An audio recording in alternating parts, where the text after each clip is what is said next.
Okay, so I think we can get started. Thanks everyone for coming to another speaker series, making the trek all the way up north. Sit down here. I'll give my whole intro for Kevin. So our guest tonight is Kevin Gilboe, and it's from Design Corps Detroit, which, for those of you who don't know, Design Corps Detroit is a nonprofit as part of the department of the College of Creative Studies in Detroit. And their main focus is on growing Detroit's creative economy and being a steward for Detroit as a UNESCO City of Design, actually the only one in the US, which is really awesome. Kevin specifically, he focuses on Detroit's startup community, the mobility technology, as well as international business development for CCS. Previously, Kevin was the director of international design at 3M, and he led multidisciplinary teams there across 6 countries, and that was in Asia, Europe, and North America. And while at 3M, Kevin lived abroad in Japan and traveled a lot through Asia. He also served as brand studio manager for KitchenAid previously, and held a lot of industrial design roles at Whirlpool. And Kevin's a stamps alum, which is really awesome. He received his BFA from Michigan in industrial design in 2002. And he also has a master's in product development from Northwestern. So Kevin, thank you so much for being here. Really appreciate it. Yeah, so starting off from the very beginning, tell me about how you got into design in the first place. As a child, was it something you were always into, or was it something more circumstantial that you fell into? Well, first of all, thank you once again for inviting me here, and it's great to be back. I think we all have our origin stories in the field. So mine started out as a kid. I really was fascinated by cross sections, diagrams of ships, of aircraft.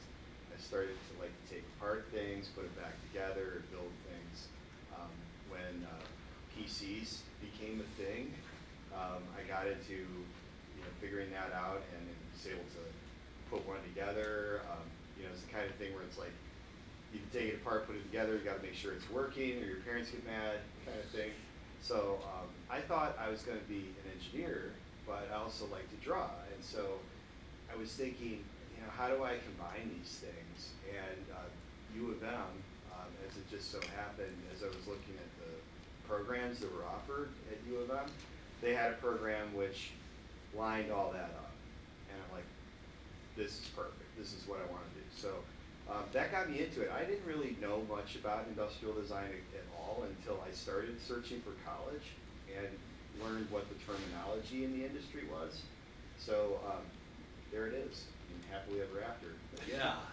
Now, so that led you to Michigan. Tell me more about why specifically you chose Michigan as a school, a bit about your experience here, like what stamps was like in the 90s. And, well, for me, Michigan was an aspirational school.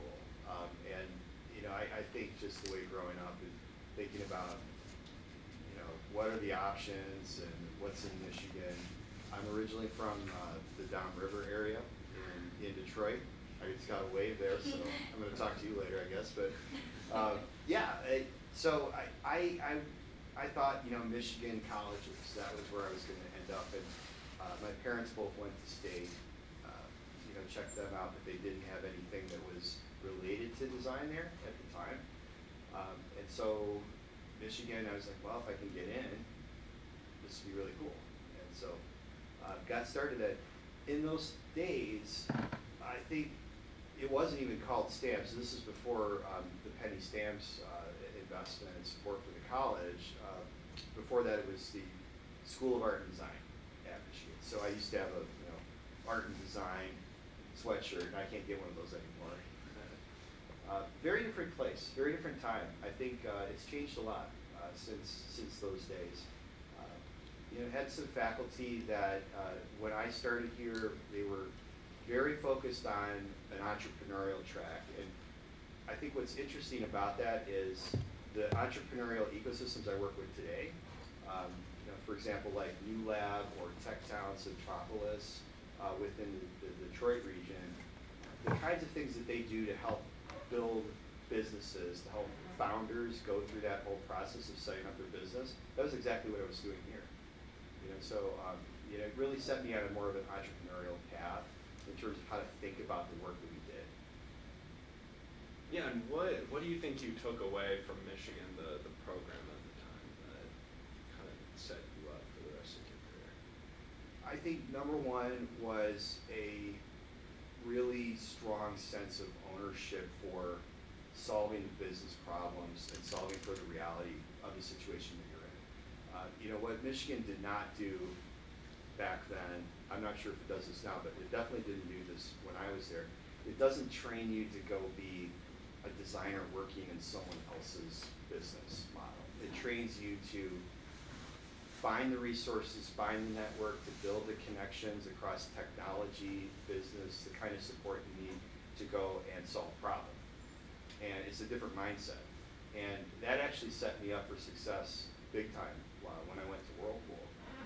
Because I was able to go really much from day one into very unstructured situations where it's like nobody's done this before, nobody's built any kind of design capability in this space before, and make stuff happen. In fact, out of my career, almost all of the roles that I've had never existed before, including the one I have right now. Pretty much every role I had at 3M, actually all of the roles I had at 3M, most of them at Whirlpool were the first time that we did that thing in that institution. And I think, again, that goes right back to Michigan prepared me to be that guy that could go into the white space and figure out what needed to happen. It's really great. And I think that's actually a perfect segue into your time at Whirlpool. I'm curious for you to talk more about your transition from Michigan to Whirlpool. I think the story about the internet application would be a good one to tell. Sure. How you landed that job. Yeah. Well, this is what's going to date me big time here. But at the time, Michigan wasn't doing anything like sponsored studio projects that you might see at some other colleges, and so meaning that you work with the company, they give you the design brief for the class, and then you design something for that company. At that time, they were doing that. And so I was thinking, well, I want to make up a project like this.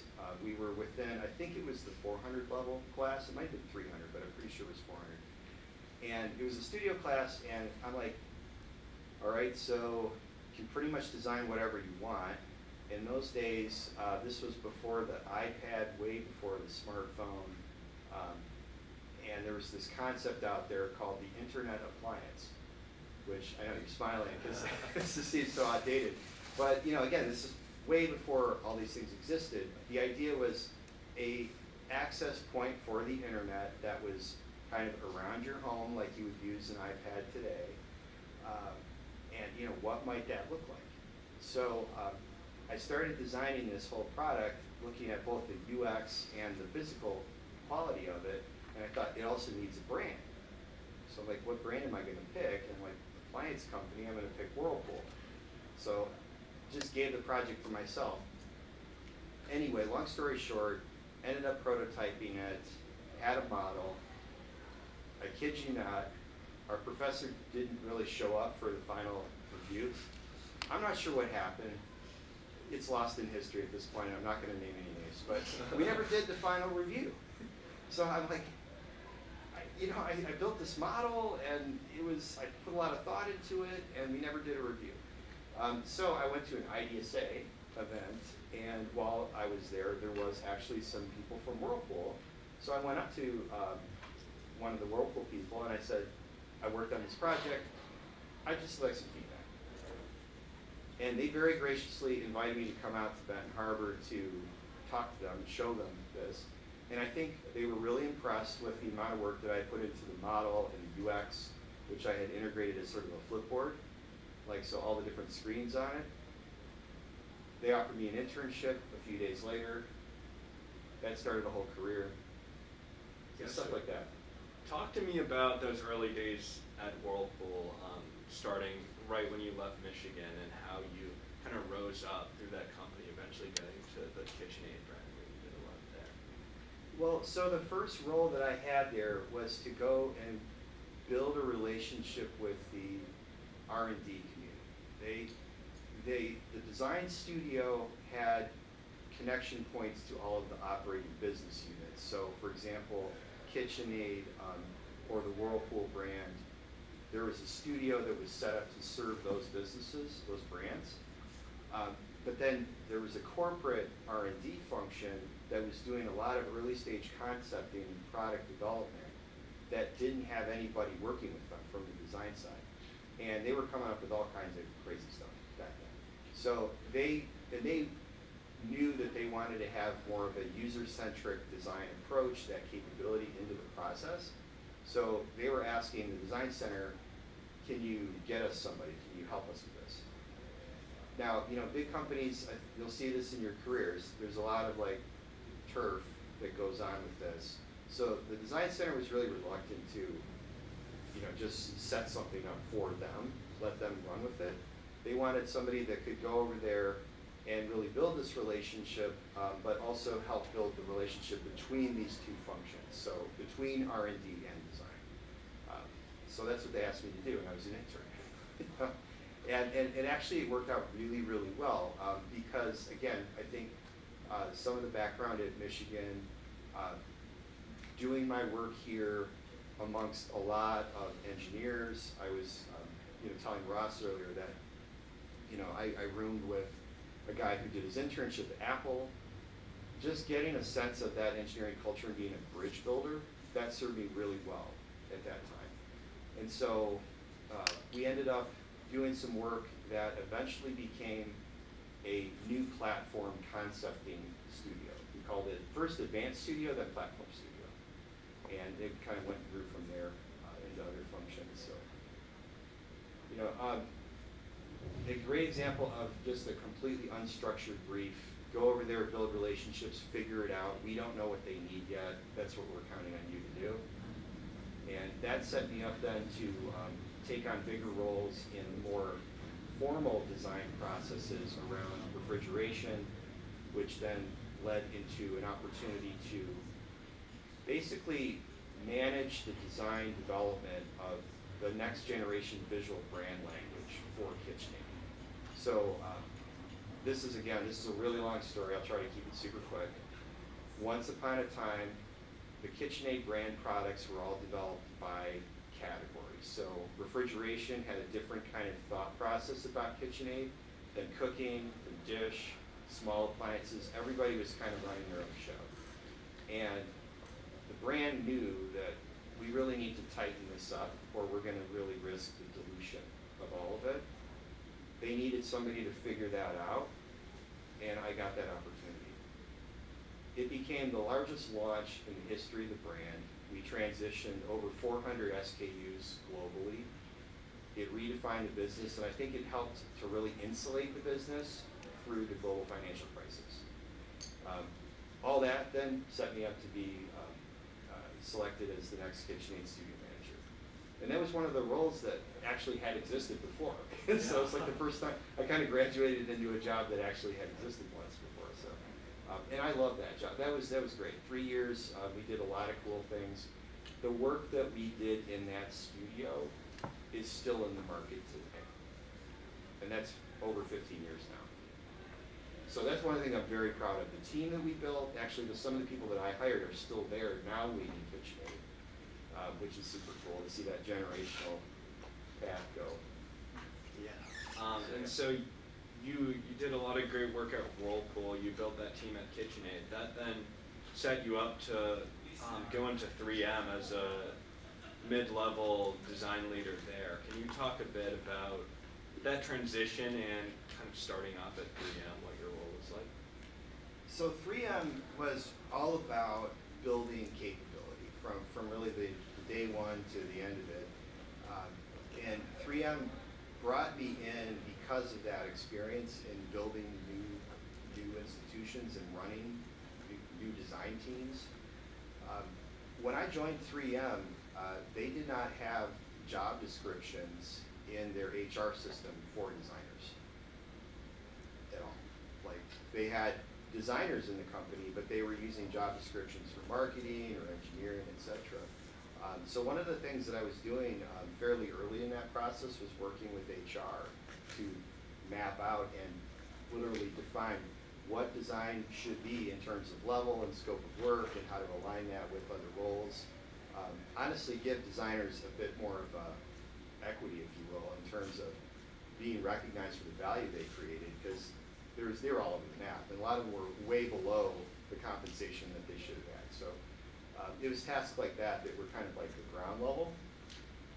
But what we succeeded in doing within a couple of, really just a couple of years, was putting in place the first organized designs ecosystem for one of their major business units. So the consumer business at 3M, which many of you know for Post-it, Scotch, Command, Filtrete, all these brands, Scotch-Brite, it had practiced design in a very fragmented way up to that point. So there was a packaging team, there was a couple people doing product, there's some people in R&D, there's some people in subsidiaries. Nobody was part of the same ecosystem, and that's what we pulled together as the first time to have an actual design studio at scale. And so from there, that was when, after getting that going, made the move out to Asia, lived in Tokyo, and basically the job was more of the same in the sense that there were designers in different countries across Asia, but they weren't integrated into one studio ecosystem all over the map in terms of level and role. And so I spent the next 4 years working on building out. First, it was a new studio in Japan. There was already some fantastic, incredibly talented people there. We just really had to elevate and kind of build on, good and great. Then in India, similar kind of scenario. We opened a new India studio. And then in China, 2019, 6 months before the COVID, we opened a studio in China. So, yeah, that was, in the end, what I left behind there was 3 new studios and an ecosystem that really saw itself as one integrated unit. And case in point, so on this, literally just before I got here, Ross, before I got to the school, I got a WhatsApp message from my former colleague in Korea who sent me a picture of us doing an international team meeting with all of the countries together, including the European team, which at that time I was supervising them as well. And he was like, I miss the good old days. Just like, so that really, I was like, this could not have been a better time for you to send me that, because going in to speak to all of you tonight, it's a reminder of the impact. Yeah, and just talking a bit about your time as the Asia design lead, because to me that was one of the things I found most interesting about your career path was the fact you lived in Tokyo for 4 years. Moving from the United States to Tokyo, well, can you talk a bit more about the experience living, working in Tokyo? You were with your family, how that adjustment was for everyone? I guess it's best summarized by saying we left behind one life and started a completely new life. And I think that's what you got to be prepared with when you emigrate, you move to another country. It will change you. It will change everything about your life. There's no way to really compartmentalize it. I've seen some expats will try to do that. It ultimately creates a lot of tension. The best approach is really to just let it change everything about you. And so my daughter, who's now a student here, she's studying LS&A in microbiology, got to do her 5th grade and then her entire middle school in Japan, built a global network at that age. It changed her life, completely. And as for my wife and I, we came back very different than who we were when we left. So there's that right off the bat. And then professionally speaking, what happened there was to see design from all these different cultural perspectives and business types. I learned a lot about design for railways and airport systems. Instead of products specifically, we got much more into design as a business development process, working with these other municipal functions in other countries, working with consumer electronics companies, working with car companies, thinking about how can our materials science products, how can that help them to be more creative and being that bridge builder from a design perspective. So it was a different kind of design work than we were doing before. This is one where we're going to run out of time super fast because there's so much to say about that journey. Yeah, well, and then say you come back, you pick up Europe and become international head of design at 3M. And that was your last role at 3M, and that happened kind of during COVID. Can you just briefly talk about that and kind of the end of 3M? Sure. Well, it's so after moving back from Japan, that was in 2019. The next 4 years was really challenging for the company. It was challenging for everybody because that was the height of the COVID era. Obviously, everybody was going through that in different ways. So, as you mentioned, during that same time period, I also picked up responsibility for the European team and was looking at our international studio system as a way to really amplify what we were contributing to the business at scale.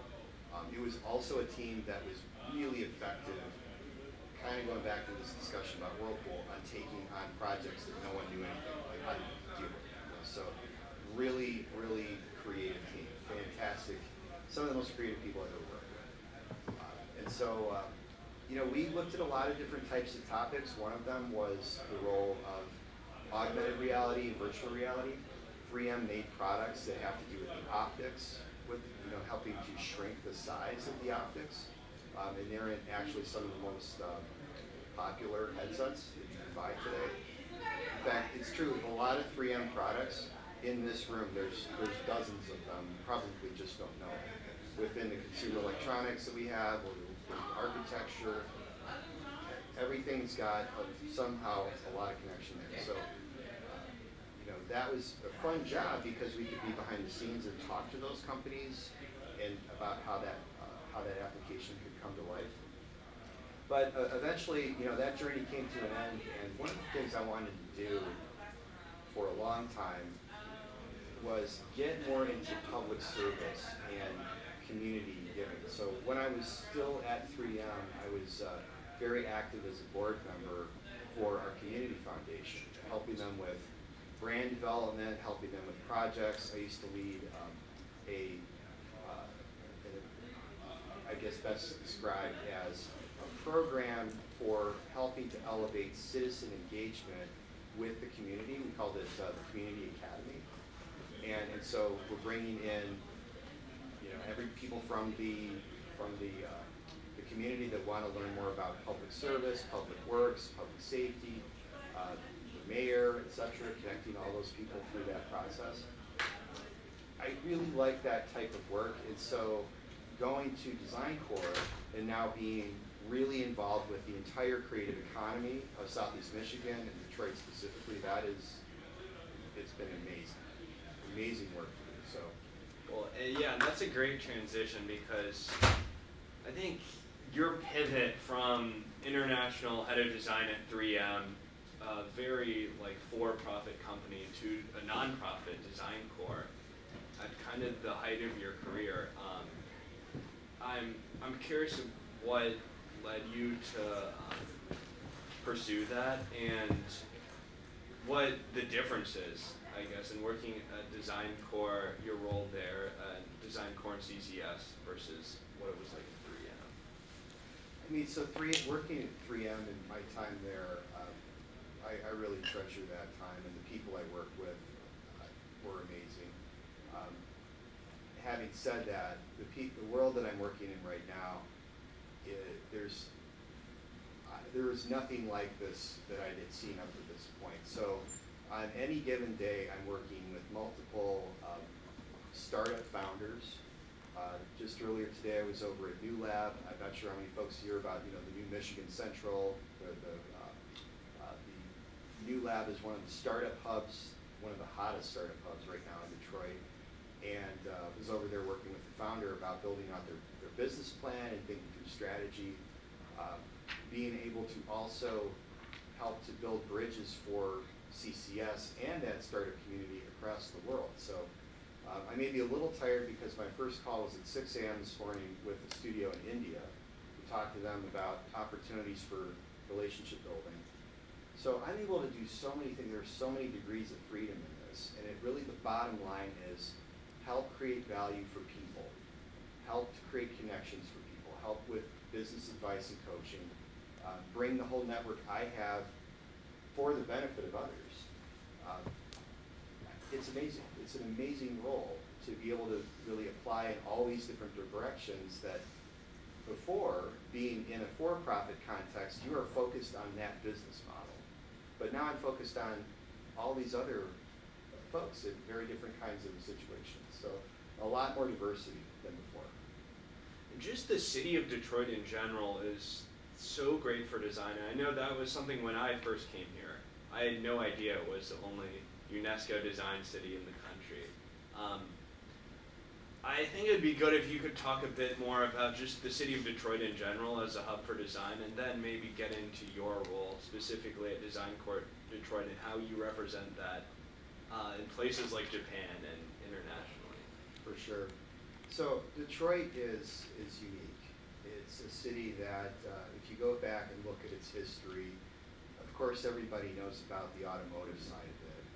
But what I think is not often thought about is the totality of, you have that entire legacy of innovation in the automotive sector. You also have this entire legacy of innovation in music.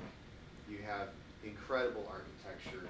You have industrial design rooted there deeply, but also projecting out to the other side of the state in the furniture industry.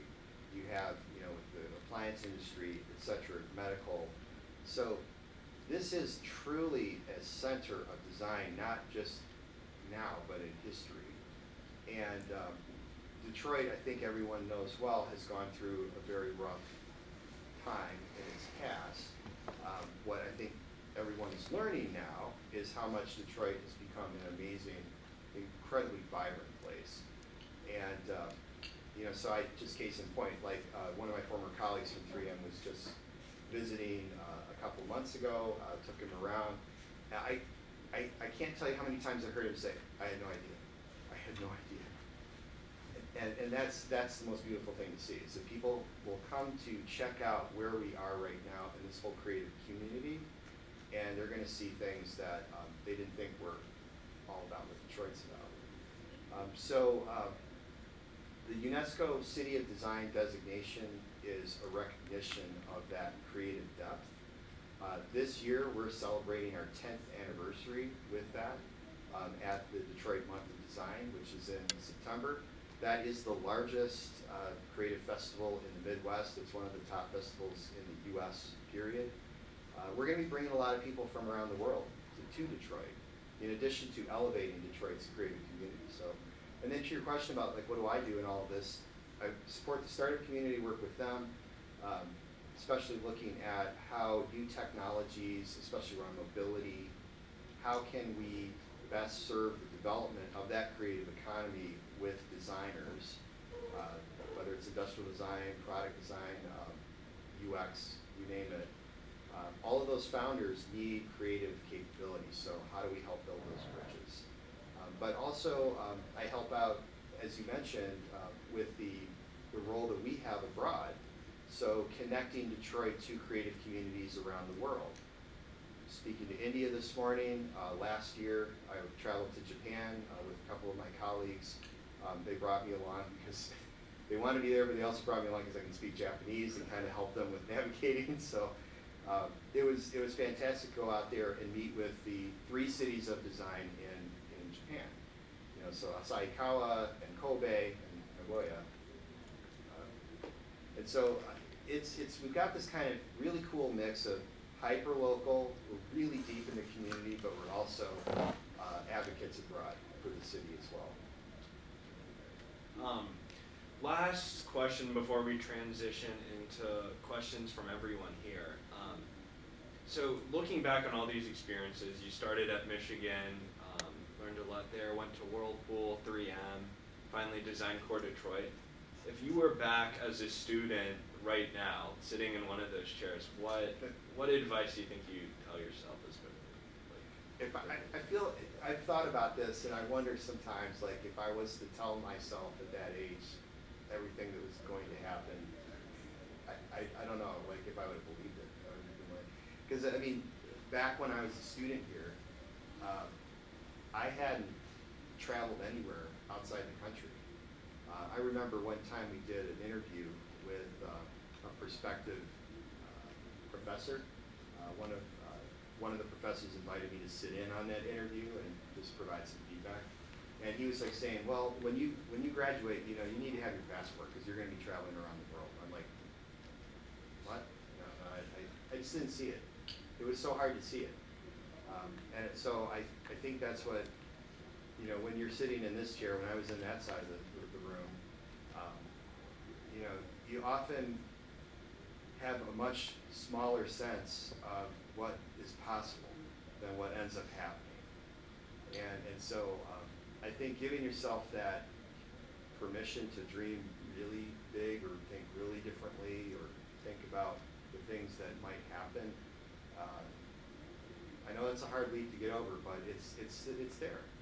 So I think also, I know you're hearing a lot about the role of networking and building relationships and connecting with others.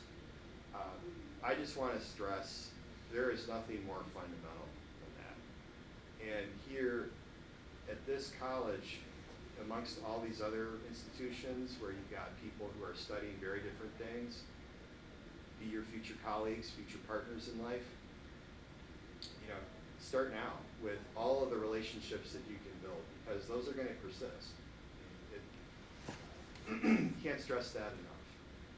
I'll leave it at that so I'm not speechifying here too much. But. All right, yeah, well, let's transition into, I want to see who has questions from our members. Okay, sorry.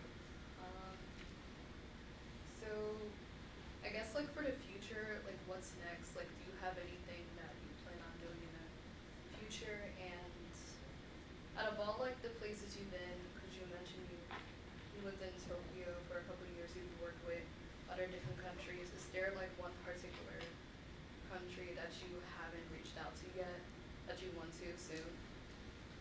Wow, that's a fascinating question.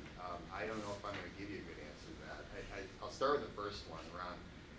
I think what's next, I would really like to step up from the business coaching, the sort of discussions I'm having right now with founders to angel investing, and maybe, I'm still thinking through this, but starting my own business.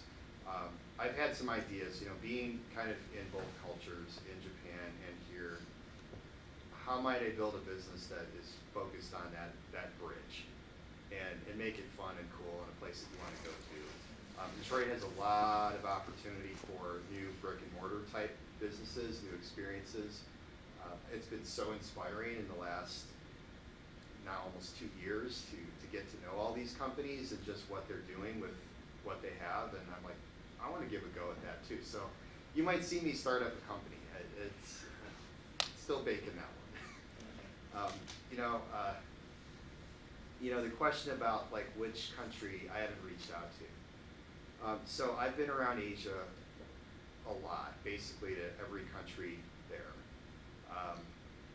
I haven't been to Africa. I haven't been much in Europe. I've been, say, the West Europe, typical countries that you go to. South America I've been to once with Brazil. I would start in those areas if I, to really explore further. If that was the goal, is to go in those areas for sure. But I got to say too, like right now we're doing a lot of conversation with India. there's a lot of opportunity for strategic alignment. You can see it kind of in the country dialogue, but also think about institutions. And could spend my whole life doing that because it's a massive place.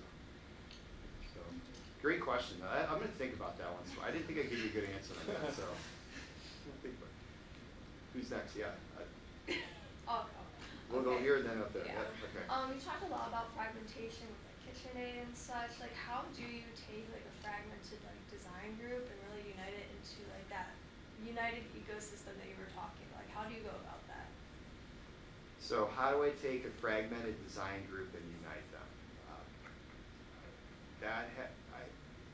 I think that it starts with a lot of listening, a lot of understanding. So being at 3M, after having just managed the KitchenAid brand studio for 3 years, and worked within the KitchenAid brand context for almost 7 years, I thought I know something about a brand, right? Then I start working with people at 3M that are coming from a consumer packaged goods background, and they're like, well, you don't know anything about brand. And there's truth and sort of like, say, translation issues and all of that. And you don't get past that by talking down to people. You get past that by listening and taking, understanding where people are coming from. And so that's the fundamental part. One of the things I feel a lot of warm and fuzzies for is that I've heard many times from people that I've led within my groups that I was the first manager that actually listened to them. I've heard that many, many times, I kid you not. And it's, I think, a validation here of one of the most important facets of that. So if you can listen to people, you can understand where people are coming from, you can let them have their voice. A lot of other things start falling into place. A lot of other things you don't have to do. You don't have to be too rigid on structures. I mean, leading 6 teams across 6 countries, it doesn't work if you're trying to drive some, hard structure and all of that. It's all about the relationships. I appreciate this. Again, I don't think I gave you a great answer, but it's a good question. Thank you. We'll kind of work our way up. So you were next. So I was really interested in this concept of bridge making and creating these new ecosystems. What would you say if you identified any like universal design elements that you saw like in all these different markets that you worked in? So universal design elements across markets. I think the first thing to go to in that space is the human connection between any design solution, whether it's a user experience or a physical object or what have you. It starts with how well does that connect with the person that's going to use it. And that's where you can tell really quick, doesn't matter what culture you're in, whether someone did their homework on understanding who it's for. So I think that's definitely universal. Another thing that's also coming to mind is the idea of simplicity of essence, in the sense that the solution that you create, whatever it is that you're creating, it meets the needs of that person. It solves for that. It's not adding a lot of complexity to it. It's not slowing them down. So that the necessity to find a simple path between somebody's need and a solution, that's universal too. So this is a book, though. I think this is like these questions are excellent. I mean, these are like, this is something you actually got to study and come up with a real answer for, so I appreciate that. That's a great one. Who's next? Go ahead. I saw you up there. Yeah, go. Yeah. I think it's really cool that you're Stamps alumni, and I know you talked a bit about like how you're going to help you prepare to be like the kind of guy that's like very innovative with your work and stuff like that. And I know you talked a bit about like your project with like Roku. I was just kind of curious if there were like any classes or any like projects you remember significantly, and like if there were like any key takeaways you took from those that you applied to like what you do now. So projects that were at while I was a student? Yeah, classes or projects that you did while you were a student that you remember or helped apply to your current job. I think that the first class that really drove the point home that I was going from, say, the high school mentality to more of like I'm in this, you know, as a professional, was a class that was called ID3. So I think it was a 200 level course, if I'm not mistaken. It was pretty early in my career here. And what we had to do with that class is go from zero to researching a user need, to developing a concept, prototyping that, building a trade show display, and then going over to what's now called the Duderstadt, but it used to be called the Media Union. So in the hallway there, put on a trade show and sell your product and see who wants it. And it's exactly the same thing that right now the startup accelerators are doing. And I had to do that within the course of, you know, the standard semester class. And so a lot of late nights, including some all-nighters, just down the hallway there on a sewing machine, building a prototype for a soft good product that we had to took it out and sold it, tried to sell it at least. So that really was one of those like, okay, now you're in this, you know, you're doing this for real. And I could tell the cool thing about it is to see how fast you can get to a point like that and get feedback from people and validate the quality of your work, but also teach you where you can get better. You know, so that was the first, to go to your question, that class really started it, I think. Ran from there. Thank you. Please, yeah. What was like the greatest challenge in your transition from like your studies at U of M to like your career at Whirlpool? So the greatest challenge from bridging from Michigan to Whirlpool, I think it wasn't, I'll say what it wasn't first. It wasn't the technical part of it. That was the part I was scared about. I was worried about, you know, because Whirlpool is a no joke design studio. They are excellent, and they still are excellent. And so, you know, I was thinking, I don't know if I'm going to make it, because like I wasn't at the same level as, you know, in terms of the sort of studio skill set, you know, the rendering skills, the model making, all that. I just didn't think I was worthy. And you know, case in point, I didn't even know Rhino. They used Rhino in the studio. I had some training in Alias, which I got through some coursework at CCS, which I did while I was still a student here. I did continuing that over at CCS. And I'm like, okay, see how this goes. But it actually worked out pretty well. I was able to pick up Rhino. I think it's just one of those things with software hasn't been that much of a challenge.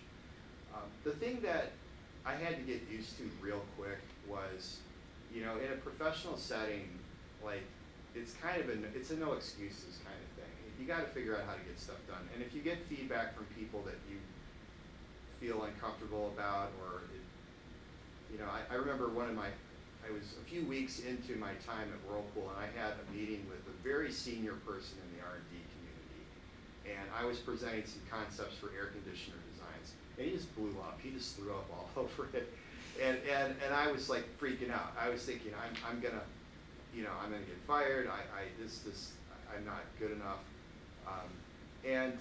I remember talking to one of my colleagues back in the design studio about that, and I was like, I don't know if I can do this, or I don't know what I can do. And she just looks at me and said, you know, well, if you're not going to do it, then we'll just take you out of it. And I was like, and it hurt, but I also think about that, and I'm like, you know what, that kind of grow up mindset, like that was the hard part, you know, is you're in a professional setting and you're going to get feedback from people that may totally disagree with even your existence in the company, and you just got to deal with it. You got to figure it out, and so you know, that was I think that was the hard part, was the transition there. Great question though. Yeah, please. Thank you again for coming out. And I was interested because you said that you were originally interested in like engineering as well, and then whole track that you took was more like entrepreneurship and art-based at the same time. So it sounds like you were very like cross-functional in that sense, and then as you're managing like different teams, you must become very good at like communication.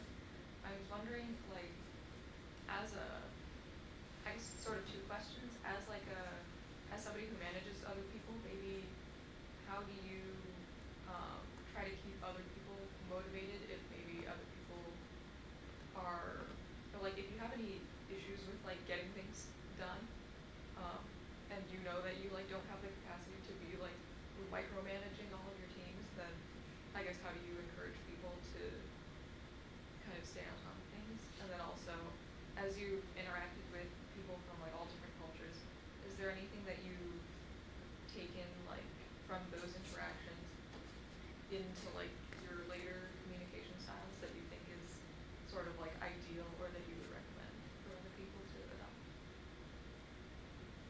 There's so much in what you just asked here, so I'm going to try to click into some things, and if I miss something, please tell me. I think that the huge takeaway when it comes to working with people, with leading teams, is that listening factor. And it's very counterintuitive, I will say, in a lot of business environments, because a lot of business environments have this mindset, or certain leaders have mindsets that the role that you have is to be telling, is to be expressing your views and building your brand and pushing your views out. And so the leaders that are listening first always have that challenge of mixing with the people that are talking first. And I don't know how to solve that one. I'll just say that right up front. But having said that, the listening factor and giving people the opportunity to express themselves and feel heard solves so many other things. It sets the stage. It's like the superpower that connects across whatever culture, whether it's Korea, China, India, Japan, the European, Italy, Singapore, Indonesia. I've worked with designers in all of these countries very closely, and giving them that voice is the bottom line. I think if you get that far, a lot of things start to fall into place. You talked about motivation. I think motivation, like one of the big derailers for motivation is people feeling like they don't have ownership of their own, they're not in control of what they have to offer. So making sure that people feel heard, that they're engaged, gives them the chance to express themselves, and then suddenly a lot of that motivation starts taking care of itself too. The other piece of the puzzle is really understanding the business context at large. So I think that's a key role to your comment about in Michigan being cross-trained and having a chance to see across all these different contexts, is understanding the bigger picture, where design fits into the whole context, and helping to create the meaning so that people can see that their work actually matters. You know, there's nothing worse for anybody who's in the creative world. It's like, I worked on all this stuff and nobody cares. Nobody wants to be in that situation. And as a design leader, you don't want to put somebody in that position. You know, so I did a lot of that kind of work to kind of set up the context so that when people did their best work, that it was also really value add for the company. And here we are. So, great question. Can I ask like a follow-up for, I guess, how do you create like a good environment to allow people to speak up? Because I guess in groups now it might be a little bit different, but there are inevitably some people who like might not be good at speaking up first, or maybe aren't as good as like being proactive about like finding like ways that they want to contribute, and they might be used to getting like told what to do. So how do you like set the stage and make it like open communication? Well, I think that's a fantastic question to ask about, you know, how do you create the access points for people, especially people who aren't really, say, very forceful in expressing themselves. And I think this is where a lot of leaders take the lazy route, if I may say so, in that not doing the legwork to be in the situations that are comfort creating for other people. So I give you an example, like working with 6 countries, I mean, what do you think about that means from a time zone standpoint? And I could be lazy and I could be like, you know what, they're gonna come to me. Well, of course, what do you think's gonna happen? I mean, but that is what happens with a certain type of leader. This morning, I was up at 4 to get ready for a call at 6 so that it would be the right time zone for the people I was talking to in India. And so when I was working with my teams, I would work very diligently on their schedules to reduce that gap. You know, so it's not like about coming to me or, you know, syncing with my preferences. It's my investment in their comfort to get the best out of what they have to offer. And so that makes it harder on me. That means I'm going to be, you know, putting in a lot of hours that I don't have to, but have to if I want to be successful. You know, so it's stuff like that. I think the details do matter when you work with other people. They notice that you're paying attention or you're not. And so if you are building those authentic relationships, you're actually listening to somebody, so much is possible at that point. So great question to ask. This is definitely a super smart group because I'm getting all these like graduate level questions here. You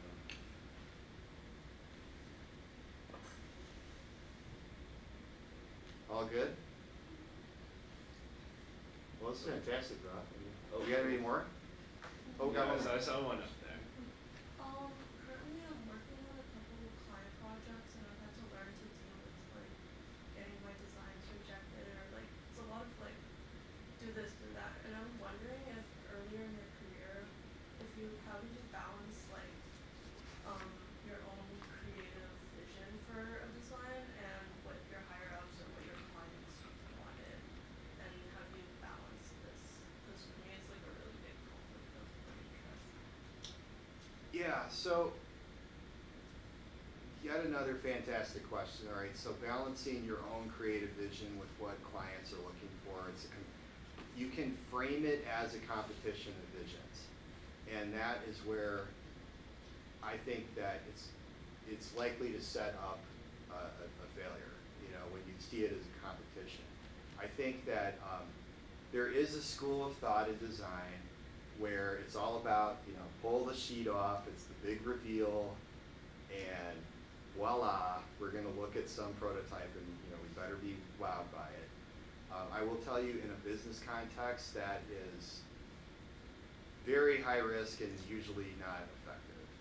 The best thing to do is create the rapport with your business partners. Understand where they're coming from. Make sure that they feel heard, that there's a trust there, and that you both understand each other.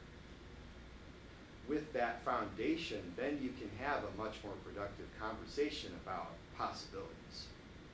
But if it's all about like my vision versus your vision, and I'm going to try to wow you and overdo you, it looks good. It looks good on TV. There's a lot of, say, the TV version of design, but the real world of design starts with relationships and trust. And so that, I think that's the key to any of those successful conversations. Oh, please. I guess kind of question following that is like graphic design or design altogether, so you kind of have to be like a people person, right? So like I was wondering like how did you like you build like your people skills and like what advice would you give to help build those?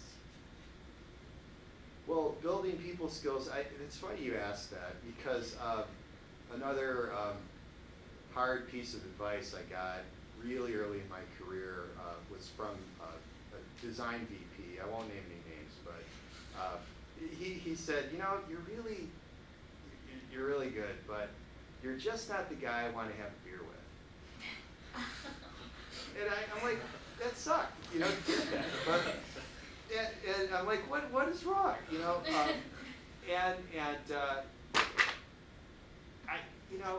I needed to hear stuff like that as much as I didn't like it. And what it meant is I could do more to be less about parading what I knew. Because, again, we're all going to the University of Michigan. we're all smart people, okay? And you can show that off, all right? And there's a certain point where that's not helpful, all right? You got to have more of a two-way. Obviously, it's a lot better if other people are doing more talking than you. So, you know, like, I think it's the case first is like recognizing that it's something you can always get better at, building more rapport with people, taking more time to listen, being more interested in understanding different perspectives, different cultures, different backgrounds that have nothing to do with who you are. That learning attitude is going to set you up right off the bat for more. I think the other piece is just flat out exposure. It's really hard to build relationships sitting by yourself. You got to go, and this is what's so cool about Design Core is we're out there talking to everybody. It is so much fun because we're getting to meet everybody all around the Detroit creative community, which just wasn't possible stuck in a studio. So, a couple thoughts there. Thank you. Yeah.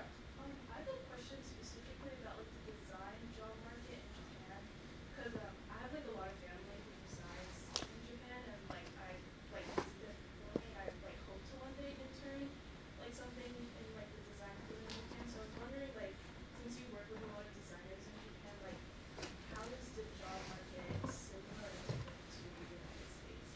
Like how Wow. I don't know if we got time. Well, actually, we do have time. Yeah, it's so the design job market in Japan. I'll say that I'm not the most current on that because it's been a few years. I left Japan in 2019, and I've gone back a few times, but I'm not like living in it right now. So I couldn't say what the exact temperature is. I will say Japan, in general, needs more talent. Immigration. I mean, they have an aging population situation there. The overall country needs more talent, and so right off the bat, speaking Japanese and being able to integrate with the Japanese culture is very, very, very important in that context. It is a very different kind of environment than in the U.S. where you have a much more integrated. You have a lot of different backgrounds here working together. Japan is very much a Japanese cultural place. So having said that, though, I've seen people from all around the world working there, and I think if you bring a unique value proposition, cross-cultural, companies are looking for that kind of ability, especially if they're, they want to have more of an export focus to the work, not just U.S., but other countries around. So I think leaning into the uniqueness, being very focused on connecting with the Japanese culture, those two pillars are crucial. When I was there, I right off the bat, I'm like, I'm not going to be one of those expats that just stays in the expat area and never, even tries to learn the language, doesn't really integrate at all. That served me well. I mean, that really was, I think, the right call. And I see people that succeed moving abroad is they start with that mindset that they're going to become part of that culture as well, as best as they can. And it sounds like you've already got a strong tie there. So I'm sure there's a lot of things that I can learn from you. Okay. So. Yeah. Sure. A really Please. quick follow-up question to that, like, did you learn Japanese on the job, or like, did you do it beforehand when you knew you were gonna get it? I started pretty much the same week that I knew I was going to be moving to Japan, and I was in my 30s at that point, and I'm like, I'm gonna do this. So I've been at it now for 10 years, and that connection has become part of who I am. I'm not sure where it's going yet. Like I mentioned that business earlier, like having a Japan, Detroit, Tokyo, Detroit connection, still working on it. But it was a very intentional thing, especially growing up only knowing English. I'm like, I'm gonna try to do this, and here we are. So yeah, it is cool to go to Tokyo, and you know, it's like in the jet lag where you're up at 2 in the morning, and you go to the 7-Eleven and you can just talk to the guy. It's like, how weird is this? This guy from downriver Detroit is in Tokyo at the 7-Eleven talking Japanese. And, so. Like I said, when I was in your chair, I would never have imagined that was possible. So you know, I really keep an open mind about what's possible for you. Any other questions? Very out of curiosity, but I guess what part of your career do you think brings you like the most fulfillment, and whether has that changed like over time? And what parts of your career did you feel like were most validating, that you were like, this is the right path? Well, I mentioned this earlier about just before getting here, I got this WhatsApp message from my friend. He's my friend now, a former colleague, with a picture. In this picture, there's 6 countries represented in this picture of the team members, and that right there is it. That's that community, those connections, those friendships. That's the most validating thing, if you will, to use your word there. I mean, that, you know, hardly anything else compares. I mean, the products, it's nice to see the work that I've been involved with and my team members have been involved with still in the market. I mean, you can go to Lowe's right now and see stuff that I worked on. You can go to Meijer's right now and see, or Target, Walmart, and see stuff that I worked on. That's great, but you know, it's the people that and having those long-term relationships. Even this, I mean, just being able to sit here 25 years later and talk to you, that means a lot, you know. So the long-term relationships, I think that's the beginning and the end of that answer there. Well, thanks. I mean, this has been fantastic. Everybody had great questions tonight. Yeah. Just one final thing. Design Core Detroit does a lot of events that I think everyone here should Yes. go to. Can you talk a bit more about some of the events that are coming up and how everyone can get involved? Thank you for the opportunity to provide an advertisement here. Yeah, so check out designcore.org or DetroitMonthOfDesign.org. Detroit Month of Design is our largest gathering. It's the whole month of September. It's going to be rocking this year because we're celebrating that 10th anniversary as the City of Design. We are also facilitating the Industrial Design Society of America International Design Conference coming to Detroit. It will be at CCS, where my office is. I'm on the planning committee for that. It's going to be cool. Please check that out. We also have events called Drinks by Design. You'll see on the events tab on the Design Core website. And these are really amazing opportunities to see an unusual and new place in Detroit. We intentionally go around the city and we find places that people haven't like really gotten to know yet. We put on a great event. It's business networking. You see, you know, people, designers showing off work that they do.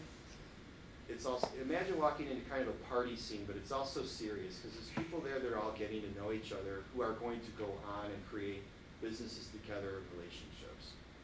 We just did one and there was over 500 people there. We had almost 900 on the registration list. We've sometimes had over 1,000 people come to these events. They're cool. So definitely worth the ride over. You'll see there's one on May 1st that's coming up, which will be focused on industrial design, and then we've got a couple more after that. I know in June, we are doing a national convening of the UNESCO Creative Cities Network in Detroit. So we've got representatives from the other U.S. cities. They're not design, they're some of like literature, gastronomy, other creative cities coming to Detroit. We also have representatives from Canada and Mexico. So even now, we're convening in Detroit an international gathering here. And so it will be a Drinks by Design there, so you get to meet some of these people if you'd like to come out. So yeah, this is our full-time job, is bringing people together around the creative community. Call me anytime on that point. If you have questions about like, you know, how do we meet people, or I want to get to know this community, I want to learn more about this, it's what we're here for. So feel free to reach out anytime. Incredible. Yeah, Kevin, thank you so much for being here. Really appreciate it.